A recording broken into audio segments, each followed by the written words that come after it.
Bora. Olá, seja muito bem-vindo a esse curso, que é o Manual do Candidato Eleito. Esse curso que foi programado por mim, e pela Regiane Toigo, mas também tem especialistas da área, assim como o doutor Ortiz, que está aqui com a gente, né? E ele veio dar uma pincelada daquilo que é a parte do direito, né? Direito político.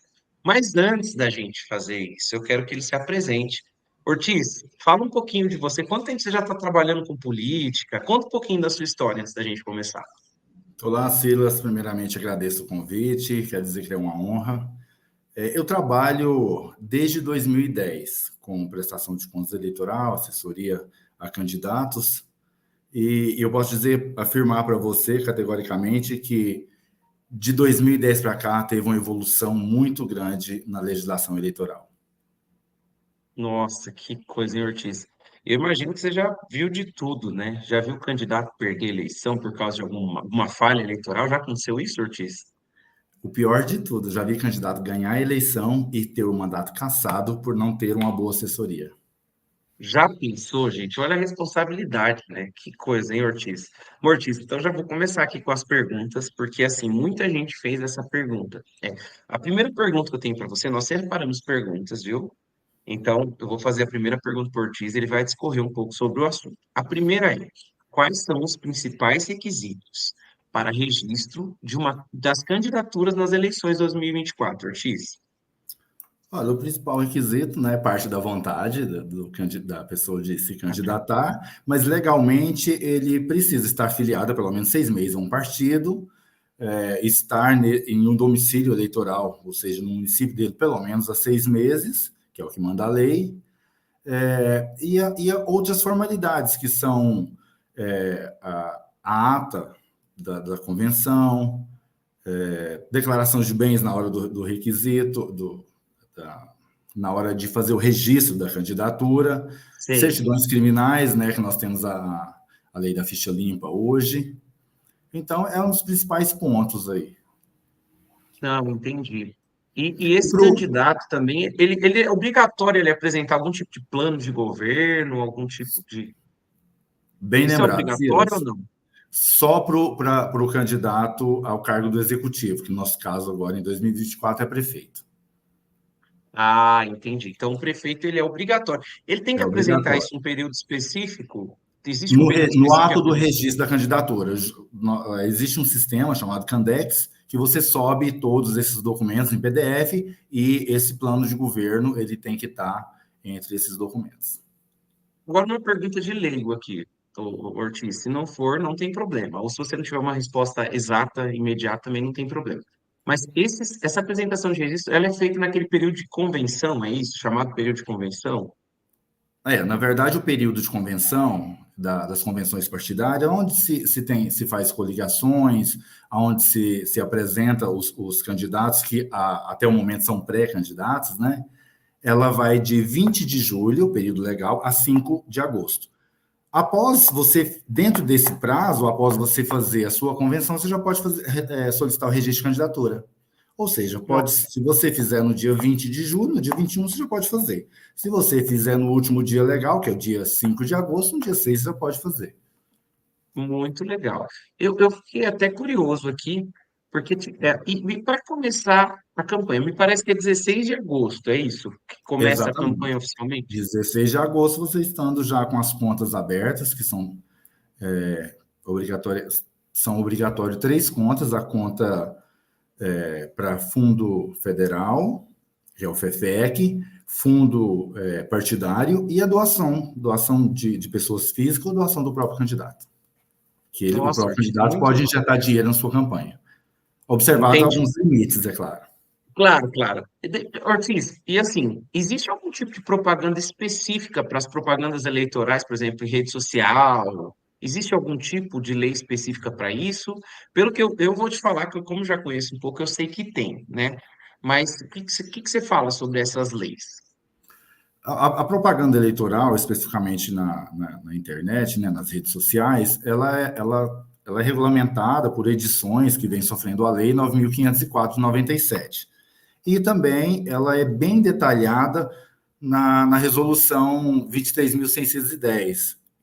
Essa resolução é de 2019. O TSE ele optou por não ficar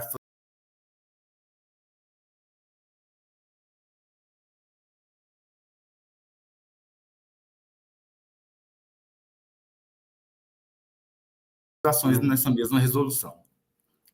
tá. Uma coisa que também muita gente pergunta é sobre as doações de campanha. Quem pode fazer as doações de campanha? Em qual período isso pode ser feito? Bom, a doação de campanha só pode ser feita por pessoa física. É proibido pessoa jurídica. Desde as eleições de 2016 já teve essa proibição. A última eleição, acho que foi 14, que teve a participação de pessoa jurídica. A doação ela pode ser feita no período eleitoral. Tem uma exceção que é aquela chamada vaquinha virtual, né? Que ela é Ah, aberta para se fazer a partir do dia 15 de maio. Só que a vaquinha virtual ela tem alguns critérios legais.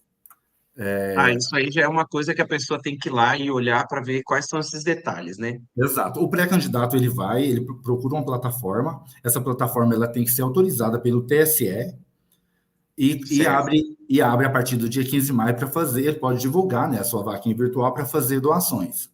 As pessoas vão fazer as doações, esse dinheiro fica retido nessa plataforma, nessa administradora, e ele só será repassado para o candidato, para sua conta de doação, a partir do dia 16, para utilizar na campanha, e onde serão feitos todos os trâmites, como a emissão do recibo eleitoral para todos os doadores. Lembrando que os doadores têm que observar aquele limite de 10% dos seus rendimentos brutos oferidos no ano anterior da eleição, sob pena Ah, de ótimo. multa. Eita. Ortiz, agora uma coisa que todo mundo quer saber. A gente ouve falar muito sobre TSJ, T não sei o quê, T não sei o que lá. Deixa eu perguntar.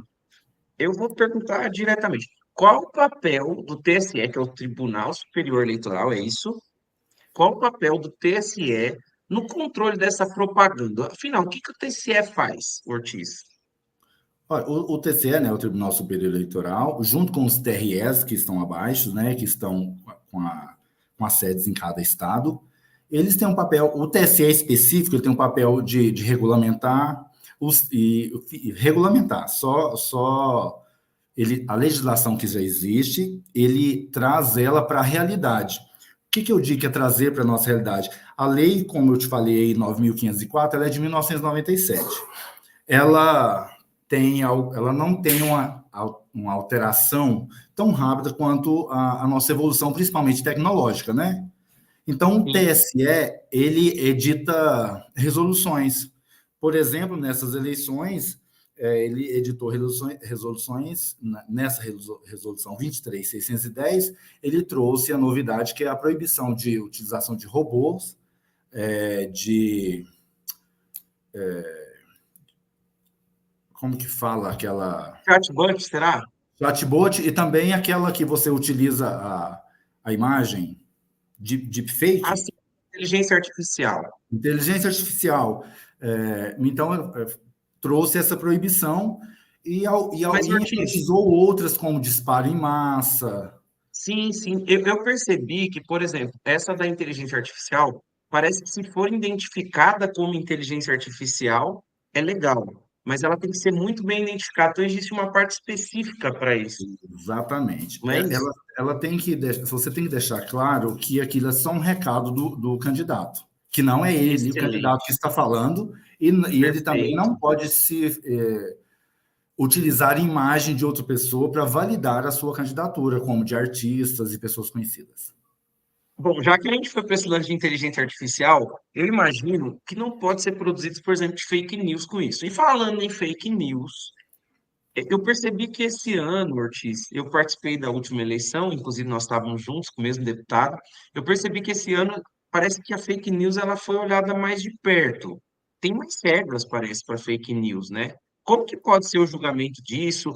Aliás, você falou sobre o papel do TSE. Eu imagino então que o TSE ele regulamenta, mas ele também fiscaliza e na hora de julgar, ele também julga, Ortiz, é isso? Além da fiscalização, ele que dá o veredito ou não? Sim, o TSE, com os TREs, né, e os cartórios eleitorais, que são juízes eleitorais, que inicialmente nessas campanhas as contas são julgadas pelos juízes eleitorais. Quando as campanhas são de âmbito geral, os TREs, que julgam as campanhas dos deputados estaduais, federais, governadores e senadores dos seus respectivos estados, e o É. TSE julga dos presidenciáveis, né? Ah, entendi. Tem E essa qual que é? divisão. Mas o E sobre TSE,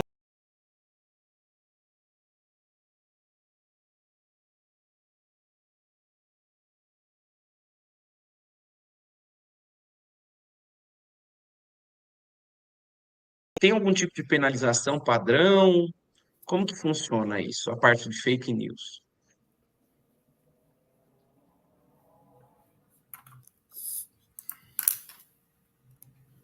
Silas, dá para a gente parar a gravação um pouquinho? A gente vai continuar, depois a gente vai ter que pedir para cortar essa parte. Tudo bem. Tá. Você está com dificuldade de ver onde está aí, Ortiz? Está no comentário aí. É só ir Pois baixando e é. subindo a barrinha. Eu tô, eu tô lá. Você não está Ah, vendo a barrinha na lateral? tô no TSE do fake news, É, não tô achando aqui. aí está embaixo do TSE, no mesmo lugar. Está lá bem grandão. Quais são as novas regras de fake news? Não, tá. Pronto, vamos lá. Faz aí de novo Então a vamos lá. pergunta. Aí aqui você vai responder já. Vai ter um corte aqui, tá? E aí aqui você já vai responder. Eu fiz a pergunta: quais são as novas regras sobre fake news? Aí você já vai responder, Silas, o TSE, e aí você vai por diante, tá bom? Vamos lá. Então, Silas, o TSL aplica multas e, se foi utilizado fake news para difamar algum outro candidato, ele terá direito de resposta. E, e nessa eleição, eles trouxeram uma novidade, que se você utilizar de alguma forma para difamar, seja de fake news ou de qualquer outra forma, candidatos na condição de mulher, por ser mulher, na discriminação de raça, etnia, vai ter a multa será majorada e ainda vai responder criminalmente, que vai ter abrir um processo, claro, depois do devido trâmite do processo legal, a pessoa poderá sofrer penalidades aí de 1 a 4 anos de pena. Nossa, muita coisa, hein?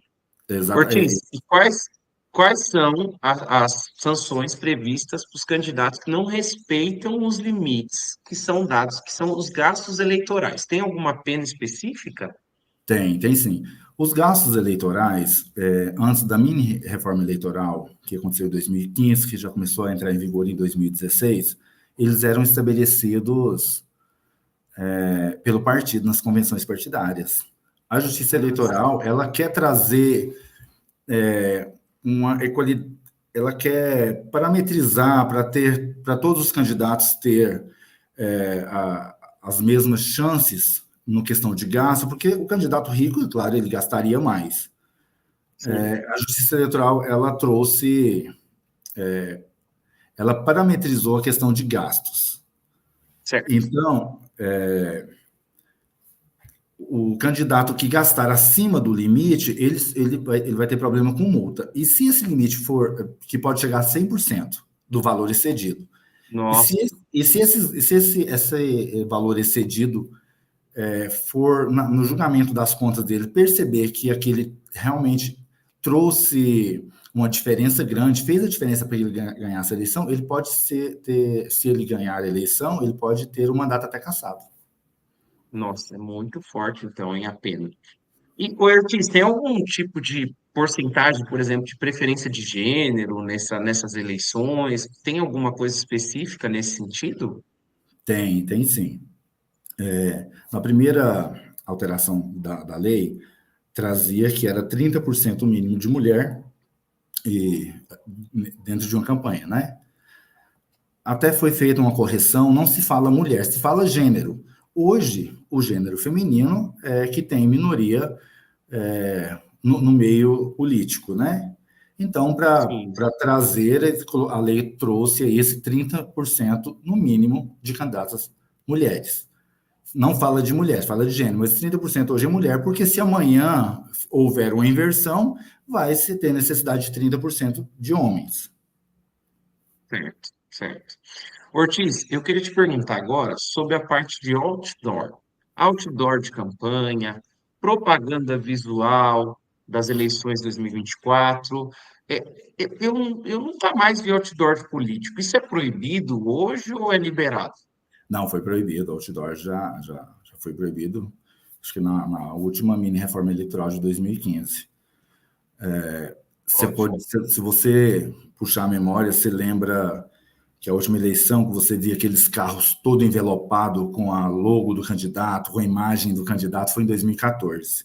Houve uma proibição, outdoors, nem pensar, fora de cogitação, Ótimo. multa, e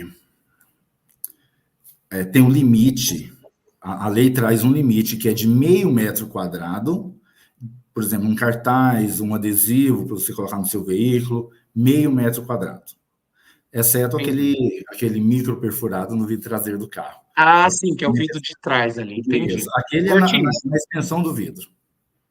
não, ótimo. Essa é a parte mais offline, né? Ortiz, Sim. e eu queria ter uma outra pergunta aqui, que é sobre as pesquisas eleitorais. Isso sempre dá o que falar, né? Inclusive, hoje com a rede social, a gente até consegue levantar umas pesquisas lá, mas pelo que eu entendi, a gente pode fazer a pesquisa, mas não pode divulgar, é isso ou não? Me explica um pouquinho sobre as pesquisas eleitorais, só para eu entender melhor. Olha, você, a pesquisa eleitoral ela tem que ter padrões científicos, né, técnicos. Então, muita gente, às vezes, abre uma caixinha lá na sua rede social e acha que aquilo é pesquisa eleitoral. E não é. E pode até te trazer um resultado que não é verdadeiro. Você está dentro do seu contexto ali. A pesquisa eleitoral ela tem que ser registrada no Tribunal Superior Eleitoral ou no TRE, e os institutos que fazem pesquisas têm prévia autorização desses órgãos. Entendi, Pesquisa eleitoral fraudulenta, tem multas altíssimas. entendi. Ortiz, aqui eu vou sair um pouco das perguntas que eu trouxe e eu queria agora bater um papo com você. E é igual, eu quero deixar claro aqui que o Ortiz ele veio aqui de boa vontade para a aula, e ele aqui está fazendo um papel aqui quase que uma consultoria gratuita com você. Mas ele tem o trabalho dele, inclusive ele presta consultoria. O Ortiz ele trabalha mesmo na área, né? Então você pode procurar nas redes sociais deles, Ortiz Alves. Então ele também me segue, né? Então é muito fácil de achar, eu sigo ele, é muito fácil de achar ele. Mas eu queria aqui trazer um pouquinho mais sobre a propaganda eleitoral. Eu Sim. tenho um pouco de conhecimento, né, por causa da parte do tráfego pago, que eu sei que a gente usa o rótulo, coloca o CNPJ, e eu sei que esse talvez é uma parte um pouco nebulosa. Até ouvi o Vitorino, Marcelo Vitorino, falando sobre isso essa semana. Ele falou que ele estava numa discussão e respondendo uma pergunta sobre o CNPJ da campanha em todo o material que é divulgado em rede social. Tem mesmo essa necessidade? Tem que colocar em todo o banner, Ortiz? O que que você indica? Eu sei que isso não está muito claro, né? Principalmente para o online, né? Mas será que no post é bom colocar lá o CNPJ só para evitar problema ou não precisa? O que que você acha? Eu acho que tem que colocar. Até porque não faz. A lei manda colocar no material de divulgação, né? Ela não especifica se é impresso, se não é. Então, eu acho que você tem que colocar sim. Até porque aquele material que será impresso, ele previamente está no digital, né? Então, já deixa o CNPJ. A diferença é que no material impresso, você tem que ter a tiragem, O que que é a tiragem, Ortiz? a quantidade que você mandou emitir. Ah, entendi. Mas eu posso, por exemplo, pelo que eu entendi, dá para colocar, por exemplo, ao invés de colocar no banner, eu posso colocar na legenda, né, Ortiz? Isso seria uma saída, né? Sim, Colocar lá no final da legenda o CNPJ de campanha. exatamente. Legal, legal. Ortiz, tem mais alguma colocação que você quer trazer sobre propaganda eleitoral ou de lei eleitoral para a gente fazer um fechamento? Uma observação, a gente sabe que candidato, o limite é pequeno para doação de campanha, e a gente sabe que candidato vai atrás de doadores e tem que observar os limites de quem está doando, porque se exceder, quem vai ser penalizado é o doador, com multa de até 100% do valor excedido. Então, em vez de você fidelizar aí, você vai ter um problema com aquele seu eleitor depois.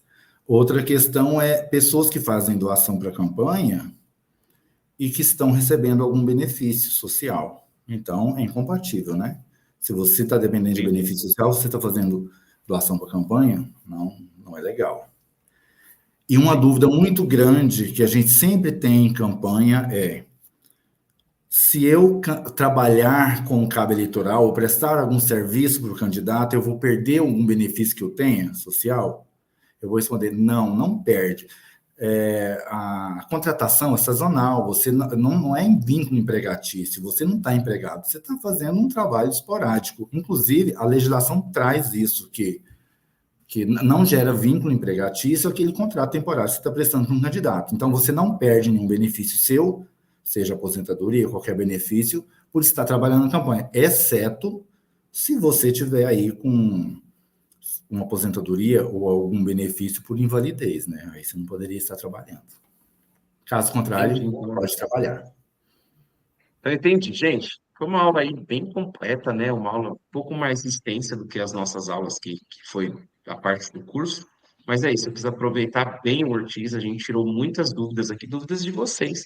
E eu espero que vocês tenham gostado. Eu agradeço vocês pela presença, agradeço você, viu, Ortiz? Quer deixar um recado para todo mundo aí, para a gente finalizar essa aula? Foi um prazer estar aqui com você, Silas. Estou à disposição. O meu Instagram é ortizalves.adv. Lá tem um link com todos os meus contatos.